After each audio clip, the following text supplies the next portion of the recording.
Aí, ó, já começamos com a treta, já começamos com o problema. Qual será, né, a escalação aí do Palmeiras?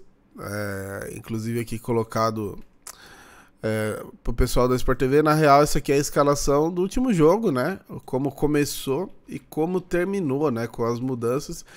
E é uma mudança que, assim, acabou rendendo um empatezinho. Eu não sei, muita gente criticou o Abel pelas mudanças.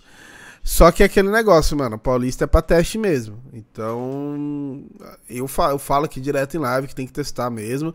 E testar, às vezes, significa empatar ou até perder alguns jogos aí. Porque, mano, você vai colocar aí, você vai ter desajustes e tudo mais, né? Então, significa, às vezes, empatar com a lanterna, assim. Porque, ó, titular o Everton, Luan Gomes, Garcia e Piquerez. Fabinho, Rios e Zé Rafael. O lance dos três volantes ele vai mantendo mesmo com a saída do mesmo seu Aníbal Moreno, né? Caio Paulista, Flaco e Breno Lopes. Caio Paulista deu finalmente sua primeira assistência. Foi muito bem na partida, na dobra com o Piquerez, né? E o Flaco Lopes desencantando. O goleirão pegou umas bolas assim. Teve uma que ele chutou dentro da área que foi. Não tranquila, mas, pô, foi ali. O goleiro só precisou se posicionar. Agora aquela de cabeça ali, fi, aí não tem como. Ali o goleirão realmente, olha, acabou com a graça. Agora, aí começaram as mexidas e ficou assim. O Everton, Luan Gomes, Garcia e Piquerez não mexeu ali atrás, mas mexeu ali na base, né? Saiu o Rios e Rafael, entrou Aníbal, John. Aí entrou o Luiz Guilherme ali meio que na do Breno, Gabriel Menino, aí entrou o Rony também. Então foram as 5 mexidas mesmo, né? 5 mexidas possíveis aqui. É isso, 1, 2, 3, 4, 5, exatamente, ó. Tirando do Fabinho pra trás ficou, e do Fabinho pra frente foi tudo mexido. Então você mexeu totalmente na base do time. Ainda tivemos chance de matar o jogo, não matamos. E aí acabamos tomando um empate bem besta. Mas vamos ver o que os caras falaram sobre isso, né, sobre o lance da escalação ideal e tudo mais. E a sequência do Palmeiras aí, cara, é uma sequência difícil, tá? São Bernardo é um time legal, né? Eu vi acho que 1 ou 2 jogos deles. E depois tem o Corinthians, né? Apesar, pô, se você olhar hoje, o Palmeiras tem muita vantagem em relação ao Corinthians. Mais clássico, as coisas se equiparam. Tem a questão mental, tem várias questões a se considerar num clássico, né? Que se eu fosse, é o que eu sempre falo, se eu fosse apostar uma grana, apostaria no Palmeiras hoje. Mas, né, na hora que a bola rola, a conversa muda e não tem essa de... Pode ser até favorito, mas não dá pra cravar que vai ganhar, não. Então é uma sequência bem difícil. Beleza? Ó, deixa seu like, sua inscrição no canal, seu comentário, é muito importante. Vamos aí pro vídeo do pessoal do Sport TV falando sobre o Palmeiras. No último jogo. Aí Breno Lopes, Flaco Lopes e o Caio Paulista. E o time terminou com o Gabriel Menino lá na frente, John na direita, Luiz na esquerda, Luiz Guilherme na direita, o Aníbal no time, ao lado do Fabinho, e a linha de defesa da mesma maneira como começou. Então esse é um laboratório, cara. Mas alternava, né? Assim, essa formatação, essa foto. John que tirava, não, até da primeira também. formatação ali. O Piquerez jogou mais como um terceiro, basicamente como um terceiro zagueiro. O Luan veio para dentro. Só Gomes, um ponto de partida. Ponto de partida. Então, assim, ele usa muito essa maneira de jogo, né? Ele colocou o Caio Paulista como um ala lá na frente para atacar a profundidade. Do outro lado, o Garcia pelo lado direito.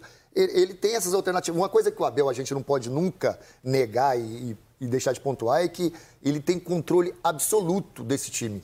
Tanto do time titular quanto do time reserva. Ele sabe exatamente extrair toda a característica do jogador que está entrando. Então, assim, isso é um ponto positivo. Agora, a dificuldade, André, se continuar dessa maneira, jogando três vezes na semana, jogando um gramado como esse. Foi o que ele falou na entrevista, inclusive, esses jogos, entre terça... Não existe isso. Olha só que coisa curiosa. Hoje, entre segunda-feira, em 6 dias... 7, perdão. O Palmeiras vai disputar 3 jogos. E ele tem contra o Corinthians, o último. Segunda, quinta e domingo. Né? Então, é assim, é puxado. E aí... muitas vezes, por que o Abel tá poupando? Porque só ele sabe, e ele não olha... Mas é uma loucura, né? Claro. Em fevereiro você já tá assim, isso, cara, o problema jogando 3 André. jogos numa semana. O problema é esse, em fevereiro, porque você não teve nenhuma preparação adequada para isso. E Paulo, ele sabe o seguinte, ele tem que fazer um planejamento para que, ao chegar abril, quando o Campeonato Paulista estará na sua reta de final e começa a fase de grupo da Libertadores, que os seus jogadores estejam inteiros, porque ele começa a ir duas frentes. E logo no fim de abril, o Brasileiro e a Copa do Brasil. Porque você tem que ter o nível tem que estar subindo assim, ó. Você pode chegar em abril, não dá para queimar a largada, né? Quando a gente talvez precisasse, eu não estou dizendo nós quatro aqui não, mas talvez o olhar geral precisasse começar a entender que não dá para ficar escalando aquele time que você prefere, que inicia as partidas, todo jogo. Não tem como. Não há como. Não há como. O que ele tem que fazer cada vez mais, e no caso do Palmeiras, pela longevidade do trabalho, isso se torna um pouco mais fácil, é disseminar a ideia do que ele quer. O Paulo observou. Não, mas aí a ideia está muito bem definida. Então claramente, quem entra já sabe o que ele quer. Mas essa história que o Paulo está levantando... Qual Paulo? Você. Esse aqui é o Arilson. A história que o Paulinho levantou tem relação direta com a longevidade dos trabalhos. Paulo Nunes, o Arilson de Paula Nunes, elogiou o Fluminense na abertura do programa. Por quê? Porque o Diniz está lá há um tempo, ele trabalha. Então ele pode botar a garotada, a torcida não vai ficar buzinando se ele perder um jogo com a garotada. Exato. Palmeiras, a mesma situação. Agora, para o Corinthians, para quem assume, amigo, tem que ser o que tem de melhor, porque não tem outra alternativa. Eu concordo, né? O Corinthians, por exemplo, ele vem sim, vamos ganhar. Precisa ganhar para pelo menos baixar a pressão. Mas o Palmeiras, quando simplesmente empata, precisa nem perder. Empatou o jogo, meu Deus do céu, o que é essa torcida? Tá insuportável, né? E pode ser que você tá aqui nesse vídeo aqui sendo insuportável também, cara. Eu tudo entendo, o torcedor tá no seu direito. Mas, cara, puta, empatou com a Lanterna, tudo bem, eu sei que não foi legal, mas tem várias questões a se considerar, precisa lembrar que é um futebol profissional, cara, não é a várzea que a gente joga de final de semana, e nem a várzea. Se na várzea você não estiver bem, você vai sentir esse peso também. Então, precisa entender que as questões físicas, as questões extracampo contam em muito. Então, o Abel, sei, às vezes erra nas mexidas, erra e tal, mas igual o pessoal reclama muito que ele tirou o Flaco. Também, pô, eu não tiraria o Flaco, mas a gente sabe, né, o quanto tava ali no tal do GPS apontando, aí vai ficar, aí fica no jogo contra o Santo André, beleza, faz mais um gol, ou nem faz, e depois lesiona e perde um clássico contra o Corinthians. Então a gente precisa ser mais esperto também, né, ser menos corneta em algumas coisas, porque, principalmente, não somos profissionais. A gente é torcedor, vive o futebol, eu vivo o futebol desde criança, comento futebol aqui, né, meu trabalho hoje é com futebol, mas eu não sou atleta profissional, não sou preparador físico, não sou técnico, então a gente tem que tomar cuidado para não falar em coisas que não são da nossa competência também. Alternativa que você perder entra em crise ou não sai da crise. Agora no caso do Corinthians é se livrar do rebaixamento. Mas isso aqui eu garanti que isso não aconteceria. Você segue garantindo? Não, continua também. O quê? O Corinthians não. Garantiu o quê, cara? A gente garantiu que o Botafogo ia ser campeão brasileiro. Eu sei que a lógica... Mas ali foi uma hecatombe. A lógica aponta Não, o Corinthians não vai ser rebaixado. A lógica aponta para isso. Mas não tem essa relação direta com... Ainda faltam uns pontinhos para poder afirmar com mais...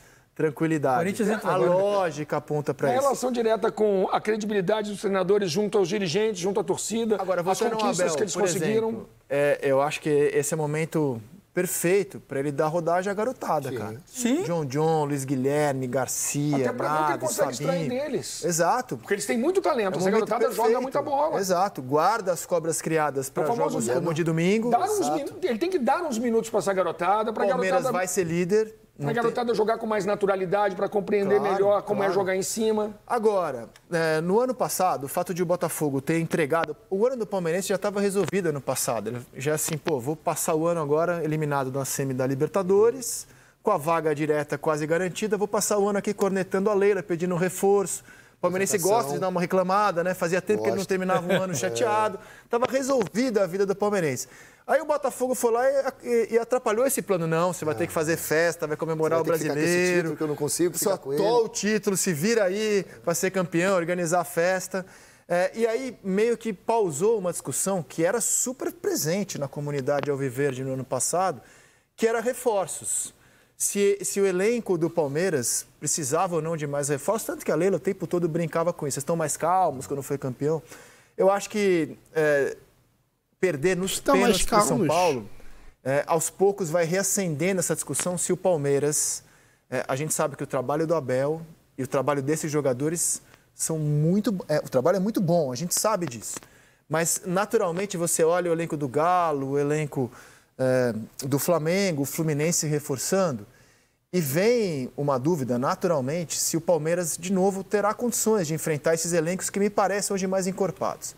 O Abel utilizou esses jogadores na temporada até o momento. O Everton e Lomba de goleiros, ó, na defesa Piquerez, Luan, Gustavo Gomes, Naves, Garcia, Vanderlan, Murilo. Aí do meio para frente, Mike, Zé Rafael, Marcos Rocha, Fabinho, Richard Rios, Caio Paulista, John, Aníbal Moreno, Rafael Veiga, o Estevão, Gabriel Menino, que é um garoto, né? Gabriel Menino, Rony, Luiz Guilherme, Flaco Lopes e Breno Lopes. E o Bruno Rodrigues se machucou. Esse é o elenco do Palmeiras no momento, com mais dois jogadores. Tem o Endrick, né? O Endrick vai jogar até junho, né? Sim, mas... Mas assim, então tá, o Endrick com asterisco e mais dois jogadores. O Lázaro, recém-chegado, e o Dudu, que se recupera de lesão. Esse é o elenco para a temporada, cara. E eu acho que a discussão aos poucos, peço que a gente coloque aqui os 7 jogos do Palmeiras na temporada, a discussão aos poucos ela vai reacendendo sobre o elenco do Palmeiras na comparação com os demais. A observação sobre elenco é por quê? Porque o Palmeiras não contrata jogadores que lotam o aeroporto? Não, já podemos chegar a isso. Porque me parece que às vezes acontece isso. Então, antes dos jogos, é que, por exemplo, você olha... Palmeiras jogou com o Santo André, empatou 1-1. Ganhou do Ituano. Ganhou do Ituano 2-0. Perdeu do São Paulo nos pênaltis. Jogou contra o São Paulo. Empatou e perdeu nos pênaltis, 0-0. Vira a página, por gentileza. Aí derrotou o Bragantino com o gol do Flaco Lopes. Derrotou o Santos. O Rafael Veiga e Flaco Lopes. O Flaco já marcou 4 gols. Derrotou o Inter de Limeira. 2 vezes Veiga e Rony. Empatou com o Novo Horizontino. Gol do Veiga, que hoje começa muito bem a temporada também. E aí o jogo do Santo André. Que vocês viram foi... que o Santo André abriu, foi de trás para frente. Mas eu falava, antes da gente exibir aqui os jogos, a sua pergunta. Até agora o elenco deu conta, né? Desde que ele chegou, todo ano conquista. Então, porque eu acho que às vezes... Você olha para a concorrência, você vê o Flamengo, Pedro e Gabigol pro ataque, Bruno Henrique, Cebolinha, Luiz Araújo de lado, mais... Tá bom, mas veja bem, a situação financeira do Flamengo ela é única no futebol brasileiro. Arrecada mais de 300 milhões a mais que o Palmeiras por ano. Só o Flamengo pode construir um elenco com Pedro e Gabriel, Bruno Henrique e Cebolinha, De La Cruz e Luiz Araújo, sem querer fazer comparação de jogo. Tem Arrascaeta, tem Pulgar, tem Gerson. Só o Flamengo pode fazer isso. Você vai para o Galo, Hulk, Paulinho, Pavon, Vargas, Scarpa... O Vargas não conta, né? Não, tá lá. O Vargas não conta, né? O Vargas tá lá, mas não conta. Sim. Tanto é que na reta de chegada do campeonato... O que eu quero dizer é que às vezes essa questão, pelo menos no meu modo de ver, essa questão tá voltando. Vai chegar no meio do ano. O próprio Fluminense tem opções, esse ano incorporou o elenco. Sim, incorporou o elenco, sabendo até negociar, porque são jogadores que chegam no clube sem uma despesa exagerada para o clube. Mas o que eu quero dizer é que muitas vezes me parece que a gente fica muito preso à questão do... O jogador chega no aeroporto, tem torcida, tem não sei o quê. Rames Rodrigues. Exato. E não é isso. O Palmeiras, primeiro, já posso estar errado, mas o Abel não é um técnico que, por filosofia, gosta de trabalhar com um perfil de elenco que o Flamengo tem, por exemplo. Talvez se tivesse as condições financeiras que o Flamengo tem, o Abel ficasse... Mas ele... E ele e o Diniz já falaram que não gostam de elencos muito... Curtos, gostam de trabalhar... Não, inchados. Eles gostam de elencos ali com menos de 30 jogadores, porque quando você faz 11 contra 11, é ruim para eles deixar a gente de fora. Então já tem essa questão. Segundo, o Palmeiras, por exemplo, foi no mercado... Esse ano, o Palmeiras trouxe o Lázaro, certo? E trouxe o Aníbal, né? Para o meio de campo. Não são jogadores de parar aeroporto. Né? Não são. Nenhum lado. Agora, pode ser... E trouxe o Caio Paulista. Mas o Caio Paulista pulou o muro. Aí não tem... aeroporto. Não tem aeroporto. Né? Mas o que eu estou dizendo são escolhas feitas pelo Abel. Me parece muito claro que o Palmeiras não quer ter, diferentemente do Flamengo, isso já foi até externado pelo Tite, 2 jogadores em cada posição, top. Não é essa a pretensão do Palmeiras. Mas isso, eu concordo plenamente. O que você falou, PC, eu concordo e assino embaixo. Só que tem um porém. Eu já passei também por times que ganharam muito, né, que ganham, porque o Palmeiras não ganhava, ele ganhou agora. O último brasileiro quem ganhou foi o Palmeiras. E na minha opinião, aí entra uma questão de atleta, é que o jogador ele tem que ser sempre ali dia a dia, cobrado, exigido, para melhorar, para a evolução. Ameaçado de alguma maneira? Não estou falando nem ameaçado, mas ele se sentir... É que ele não se acomode. Exatamente. O Abel, aí entra esse outro ponto, né, que eu vou me tornar repetitivo. Eu acho que a maior contratação do Palmeiras de parar o aeroporto é a renovação do seu treinador. Porque pouquíssimos treinadores, na minha carreira como atleta, e agora eu vejo como trabalhando aqui na casa, que conseguem manter um nível de foco, de capacidade de jogo como o Abel. Não deixar o sarrafo baixar. O sarrafo baixar. Porque ele troca, ele não quer saber. O Rony está no banco. O Rony chegou à seleção brasileira, o Rony é o artilheiro do Palmeiras nas Libertadores de todos os tempos, e é banco. Com o Abel, ele coloca no banco. Só que no Palmeiras, o Rafael Veiga, vou dar um exemplo. Você falou agora, você citou agora, o Rafael Veiga está numa começo de temporada perfeita, ótimo. E se ele está abaixo, quem vai jogar? Quem entra no lugar do Rafael Veiga? Você vai adiantar o Zé Rafael? Você está tentando adiantar o Zé Rafael. Então, só que aí você perde o que o Palmeiras tem de melhor, que é marcação atrás e construção com o Zé Rafael. Então, assim, é cobertor curto. E eu vou além do cobertor curto. É duro falar de um time que está ganhando todo ano taça importante, né? Mas eu entendo que isso só demonstra como o Abel é extraordinário, porque o Palmeiras tem... Cara, é o que eu falo. Eu sei, assim, às vezes a gente critica o Abel, normal, o torcedor é assim mesmo. Mas, porra, essa leitura aí do Paulo Nunes é perfeita, cara. É um cobertor curto mesmo.